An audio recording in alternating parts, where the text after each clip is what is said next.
नमस्कार दोस्तों, मेरा नाम भव्य मंगला है। मैं IATF क्वालिफाइड ऑटो हूँ। पिछले 18 सालों से ऑटोमोटिव सेक्टर में काम कर रहा हूँ। एक और बेहतरीन टॉपिक में लेके आऊँ कि क्या होता है एम्प्लॉय सेटिस्फेक्शन। और जब तक ये वीडियो ख़त्म होगा आपको समझ में आएगा क्या होता है एम्प्लॉय सेटिस्फेक्शन, क्या तरीका है इसको मेज़र करने का, क्यों इम्पॉर्टेंट है, क्या क्या कारण है जिस कारण से एम्प्लॉय अक्सर डिससेटिस्फाइड होता है और क्या कर सकते हैं जिससे कि एम्प्लॉय को हम सेटिस्फाई कर सकें।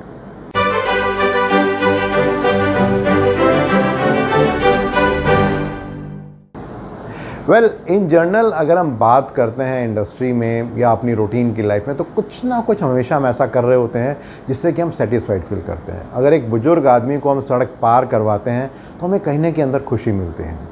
अगर हम किसी को हेल्प करते हैं, एक ऐसे आदमी को जो बहुत गरीब आदमी को कुछ खाना दे देते हैं, तो हमें बहुत ही अच्छा लगता है और हमें अंदर से एक इनर सेटिस्फेक्शन मिलती है। या हम किसी की एक ऐसे आदमी की मदद करते हैं जो कभी भी हमारी मदद दोबारा ना कर पाए, हम ही उसकी मदद कर पाएँ, तो हमें लगता है कि हमने आज ऐसा काम किया है जिसमें रिटर्न में हमें कुछ नहीं मिलेगा।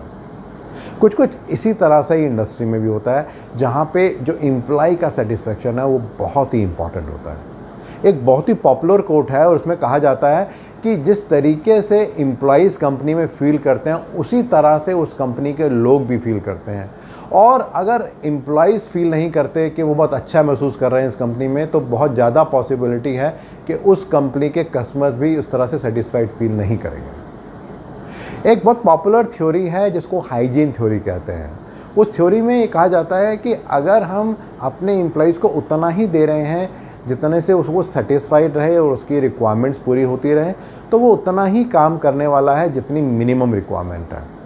तो एक हाइजीन फैक्टर है जो मिनिमम रिक्वायरमेंट पूरी करेगा। बट अगर हम चाहते हैं वो नेक्स्ट लेवल पे जाए तो हमें उस हाइजीन फैक्टर से अगले लेवल पे जाना पड़ेगा। जिम कॉलिंस की एक बहुत ही पॉपुलर बुक है गुड टू ग्रेट। उसमें एक बहुत ही अच्छी बात की गई है कि जब तक हमारे पास सही लोग और सही जगह पे नहीं होंगे, हमेशा ही प्रॉब्लम रहेगी काम की भी और जो भी हम कुछ अचीव करना चाहते हैं उसकी भी।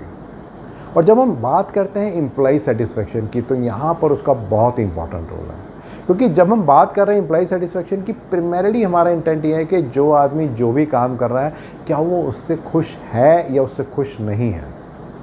जैसे कि अगर हम बात करते हैं कि अगर किसी ऑर्गेनाइजेशन में लोग अपने काम को करने से खुश हैं और बहुत अच्छे से काम कर रहे हैं, तो बहुत ज़्यादा पॉसिबिलिटी है कि उस कंपनी का जो प्रॉफिटेबिलिटी लेवल हमेशा हाई रहेगा। और वहीं दूसरी तरफ जहाँ पे लोग सेटिस्फाइड नहीं हैं, खुश नहीं हैं, तो सबसे इम्पॉर्टेंट इंडिकेटर यही रहेगा कि उसके कस्टमर्स की हमेशा प्रॉब्लम आती रहेगी, प्रॉफिटेबिलिटी हमेशा एक इशू रहेगा और एम्प्लॉय रिटेंशन हमेशा बहुत ज़्यादा रहेगा उस कंपनी का। जनरली दो की फैक्टर्स होते हैं जिससे कि हम डिसाइड कर सकते हैं कि हमारी कंपनी का एम्प्लॉय सेटिस्फेक्शन किस तरह का चल रहा है। एक टेंजिबल है और दूसरा इनटेंजिबल है, यानी कि एक चीज़ को हम महसूस कर सकते हैं और एक चीज़ को महसूस नहीं कर सकते हैं। तो अगर हम बात करें जो महसूस कर सकते हैं, जो टेंजिबल फैक्टर है, तो वो जनरली हमारी सैलरी होती है। अक्सर सैलरी एक तरीका होता है जिससे कि ऑर्गेनाइजेशन सोचती है कि एम्प्लॉय बहुत सेटिस्फाइड रहेगा, बहुत खुश रहेगा।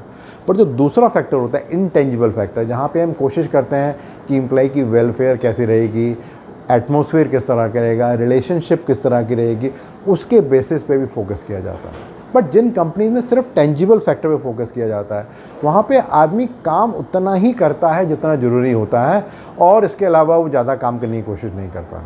वहाँ दूसरी तरफ जहाँ पे हम इनटेंजिबल फैक्टर की बात करते हैं, यहाँ पे फोकस कंपनी का सिर्फ वेलफेयर की तरफ है, इम्प्रूवमेंट की तरफ है, लोगों को अच्छा करने की तरफ फोकस है। वहाँ पे चैलेंज इतना रहता है कि आदमी खुश तो रहता है कंपनी के अंदर, बहुत इंजॉय करता है काम को, लेकिन वो हमेशा इस चक्कर में रहता है कि कब उसे अगली नौकरी मिलेगी जहाँ पर उसकी जो पैसे की नीड है वो पूरी हो सके। तो इससे अगला सवाल बहुत इंपॉर्टेंट आता है कि क्यों इम्पॉर्टेंट है एम्प्लॉय सेटिस्फेक्शन।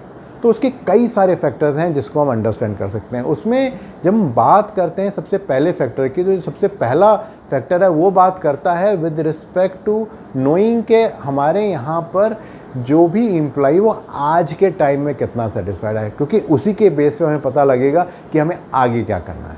जो दूसरा इंपॉर्टेंट फैक्टर है वो बात करता है कि भाई कंपनी क्या सोचती है या एम्प्लॉय क्या सोचता है उस कंपनी के कल्चर के बारे में। जब तक उसकी अंडरस्टैंडिंग नहीं होगी हमेशा वो दिक्कत रहेगी। जो तीसरा इंपॉर्टेंट फैक्टर है वो स्ट्रेटजीज़ के बारे में कि आज के टाइम में जो भी ऑर्गेनाइजेशन की स्ट्रेटजीज़ हैं वो कितनी काम कर रही हैं और क्या वो एक्चुअली में रिजल्ट कर रही हैं कस्टमर सेटिस्फेक्शन के लिए या नहीं। जो चौथा इंपॉर्टेंट फैक्टर है वो बात करता है ओवरऑल एक पर्सपेक्टिव देखने के लिए कि ऑर्गेनाइजेशन में क्या हो रहा है, किस तरीके से हो रहा है, क्या ओवरऑल एम्प्लॉइज़ की फीलिंग है with respect to the organisation. और जो पांचवा बहुत ही इंपॉर्टेंट फैक्टर है वो इस बात को अंडरस्टैंड करने के लिए कि आज के टाइम में जो भी लोग ऑर्गेनाइजेशन में काम कर रहे हैं वो कितने दिन तक टिकने वाले हैं और क्या पॉसिबिलिटी है कि बहुत जल्दी वो छोड़ के जाने वाले हैं। अब इसके बाद एक बहुत ही इम्पॉर्टेंट फैक्टर आता है कि कैसे पता लगाएं कि एम्प्लॉइज़ सेटिस्फाइड हैं या नहीं है। अक्सर ऐसा होता है कि वो एक कहावत है, बोलते हैं कि जब तक बच्चा रोता नहीं है माँ उसको दूध नहीं पिलाती। उसी तरह से ये भी बहुत इंपॉर्टेंट है कि बहुत बार ऐसा होता है कि एम्प्लॉइज़ बताते ही नहीं हैं कि वो खुश हैं या नाराज़ हैं, बट वो चुपचाप कहीं नौकरी ढूंढ रहे होते हैं। बट जो मैनेजमेंट है और जो बॉसेस हैं वो सोचते हैं नहीं नहीं सब कुछ बहुत ही अच्छा चल रहा है, सब ठीक चल रहा है। तो जनरली 6 की फैक्टर्स हैं जिस कारण से ऐसा होता है कि जो एम्प्लॉई हैं वो डिससेटिस्फाइड रहते हैं। उसमें जो सबसे पहला इंपॉर्टेंट रीज़न है वो है लैक ऑफ और लो कंपेंसेशन, यानी कि जो तनख्वाह हम दे रहे हैं वो उतनी नहीं है जो कि आज के टाइम में मार्केट कंडीशन है। देन दूसरा जो इंपॉर्टेंट फैक्टर है वो करियर ग्रोथ है, यानी कि जो एक समय के साथ एक प्रमोशन होनी चाहिए या जिस तरह से ग्राफ आगे जाना चाहिए वो अगर नहीं हो रहा तो वो भी एक इम्पॉर्टेंट रीज़न होता है डिससेटिस्फैक्शन का। देन अगर मैनेजमेंट की प्रैक्टिसेस ठीक नहीं है, जो हमारा कल्चर है वो ठीक नहीं है, तो वो भी एक रीज़न होता है जिस कारण से ऐसा होता है। कई बार जो रिलेशनशिप होती है कोवर्कर्स के साथ, सीनियर्स के साथ, जूनियर के साथ, वो भी एक बहुत इंपॉर्टेंट रीज़न होता है। देन अक्सर ऐसा होता है कि ऑर्गेनाइजेशन में कल्चर नहीं होता कि हम समय समय में लोगों को अप्रिशिएट करें, रिकॉग्नाइज़ करें कि उन्होंने एक अच्छा काम किया है, वो भी एक रीज़न होता है। एंड देन सबसे इंपॉर्टेंट होता है रीज़न वर्क लाइफ बैलेंस। अक्सर ये देखा गया है कि जब भी ऑर्गेनाइजेशन के अंदर वर्क लाइफ बैलेंस ठीक नहीं है तो ये प्रॉब्लम बहुत ज़्यादा होती है। अब अगला क्वेश्चन आता है क्या करें जिससे कि हमें पता लगे कि एम्प्लॉय सेटिस्फाइड हैं या नहीं है। तो प्राइमरली 4 की तरीके होते हैं जिससे कि हम चेक कर सकते हैं कि एम्प्लॉय सेटिस्फाइड है या नहीं है। उसमें जो पहला सबसे ज़्यादा पॉपुलर तरीका है वो तो एम्प्लॉय सेटिस्फेक्शन सर्वे है, जहाँ पे क्वेश्चनर होता है, जहाँ 15, 20, 30, 40 क्वेश्चन होते हैं अलग अलग टॉपिक के बारे में। हम उसके अंदर कुछ रेटिंग करते हैं और उससे हम पता लगा सकते हैं कि एम्प्लॉय कितना सेटिस्फाइड है। वो एक तरीका है। जो दूसरा तरीका होता है वो अक्सर कुछ सजेशन बॉक्सेस होते हैं जो ऑर्गेनाइजेशन में जगह जगह रखे जाते हैं कि जहाँ पे किसी को कोई प्रॉब्लम है, कोई इशू है, कोई सजेशन देना चाहे तो वहाँ डाल सकता है। वो एक इंडिकेटर इस बात को देखने का कि एम्प्लॉय हमारा कितना सेटिस्फाइड है। दैन तीसरा अक्सर जो एनुअल अप्रेजल्स होते हैं जहाँ पे 1-to-1 डिस्कशन होता है, वो एक तरीका होता है समझने का कि एम्प्लॉय के मन में क्या चल रहा है, क्या सोच रहा है, क्या उसके मन में ऐसी बातें चल रही हैं जिस कारण से वो डिससेटिस्फाइड हो सकता है या नौकरी छोड़ने के बारे में सोच सकता है, या उसकी जो आउटपुट आ रही है वो उतनी नहीं आ रही है, वो हो सकता है। और जो चौथा सबसे इंपॉर्टेंट फैक्टर वो इन तीनों का कॉम्बिनेशन है, वो है रीड बिटवीन द लाइन, यानी कि ये सिर्फ तीनों चीज़ें हैं इससे ओवरऑल क्या फीलिंग आ रही है मैनेजमेंट को कि जो भी एम्प्लॉइज़ हैं वो सेटिस्फाइड हैं या नहीं हैं, और अगर वो नहीं है तो क्या करना चाहिए उसको भी समझना बहुत ज़रूरी है। अब इसका अगला स्टेप आता है कि क्या करें जिससे कि हम एम्प्लॉय को सेटिस्फाई कर सकते हैं। तो टोटल 7 अलग अलग तरीके हैं जिनको अगर हम सिस्टमेटिकली फॉलो करें तो हम 100% इंश्योर कर सकते हैं जो हमारे एम्प्लॉइज़ हैं वो सेटिस्फाइड होंगे।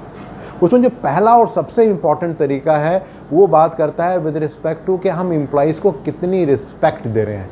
क्योंकि अक्सर ऐसा होता है कि हम सोचते हैं कि अगर हम अच्छा पैसा दे रहे हैं तो इसका मतलब वो एम्प्लॉय टिकेगा, जो अक्सर नहीं होता है। जो दूसरा फैक्टर है वो बात करता है कि रेगुलरली हमें लोगों को रिवार्ड देना चाहिए, रिकॉग्निशन देना चाहिए, जिससे कि वो अपनी परफॉर्मेंस को फील कर सकें और हमेशा सेटिस्फाइड रह सकें। देन ये बहुत ज़रूरी है कि हमें एम्प्लॉइज़ को एम्पावर करना है कि वो जब भी चाहें कोई भी क्वेश्चन पूछ सकें और उनका टाइमली रेजोल्यूशन भी हो। देन जो सैलरी का पार्ट है, जो भी बेनिफिट्स हैं, वो एक बहुत ही इंपॉर्टेंट पैरामीटर, एक टेंजिबल बेनिफिट होता है जो कि हमें देना है। देन क्या हम कर रहे हैं एम्प्लॉइज़ की ग्रोथ के लिए, उनकी स्किल को डेवलप करने के लिए, उनकी मल्टी स्किलिंग करने के लिए, वो एक इंपॉर्टेंट फैक्टर रहता है। देन किस तरह का वर्क कल्चर डेवलप किया जा रहा है, किस तरीके से हम इंश्योर कर रहे हैं कि लोगों में एक सेंस ऑफ सेटिस्फैक्शन रहे, एक सेंस ऑफ सेफ्टी रहे कि जिस कंपनी में वो काम कर रहे हैं वो ठीक है। एंड देन लास्ट जो मैंने पहले ही बोला था, किस तरीके से हम वर्क लाइफ बैलेंस को इंश्योर कर रहे हैं। अगर वर्क लाइफ बैलेंस इंश्योर है, बहुत ज़्यादा लॉन्ग वर्किंग आवर्स नहीं है, वर्किंग इन्वायरमेंट ठीक नहीं है, अगर उन सबको हम ध्यान रख रहे हैं तो बहुत ज़्यादा पॉसिबिलिटी है कि एम्प्लॉय सेटिस्फाइड रहे। अब बात करते हैं कुछ इंडस्ट्री के चैलेंजेस के बारे में। तो जो सबसे पहला और इम्पॉर्टेंट चैलेंज है वो तो यही है कि इन जनरल जब भी हम एम्प्लॉय सेटिस्फेक्शन की बात करते हैं तो एक्चुअली में जो मैनेजमेंट है, जो सीनियर्स हैं, वो उसको बिलीव करते हैं इस पर, या वो सिर्फ एक कहने की बात है कि हम चाहते हैं कि हमारे यहाँ के लोग सेटिस्फाइड रहें। जो दूसरा इंपॉर्टेंट फैक्टर है कि अक्सर ऑर्गेनाइजेशन में बहुत स्ट्रक्चर्ड तरीका होता है एम्प्लॉय सेटिस्फेक्शन को मेज़र करने का, बट वो सब करने के बाद, वो सब डाटा इकट्ठे करने के बाद क्या एक्चुअली में कुछ एक्शन लिया जाता है या बस एक रिक्वायरमेंट है जिसको पूरा किया जा रहा है, जिससे कि लगे कि हाँ हमने काम कर लिया। और जो तीसरा, जो सबसे ज़्यादा पॉपुलर और मेन फैक्टर है, जो चैलेंज रहता है इंडस्ट्री में, वो रहता है कि जो भी एम्प्लॉय सेटिस्फेक्शन है वो बेसिकली इस पे डिपेंड करती है कि जो एम्प्लॉय है वो ओवरऑल एम्प्लॉय जो ऑर्गेनाइजेशन के कल्चर को, जो ऑर्गेनाइजेशन की पॉलिसी है उनको फुलफ़िल कर रहा है, या जो उसके बॉसेज हैं, जो उसके सुपीरियर हैं, उनको खुश रख के वो सेटिस्फाई रह सकता है। तो ओवरऑल अगर मैं बात करूँ, मैंने बात की क्या होता है एम्प्लॉय सेटिस्फेक्शन, क्यों ये इम्पॉर्टेंट है, क्या रीज़न है जिस कारण से एम्प्लॉय डिससेटिस्फाइड होता है, क्या कर सकते हैं जिससे कि हम एम्प्लॉय सेटिस्फेक्शन को इम्प्रूव कर सकते हैं, और इंडस्ट्री के क्या पॉसिबल चैलेंज हैं।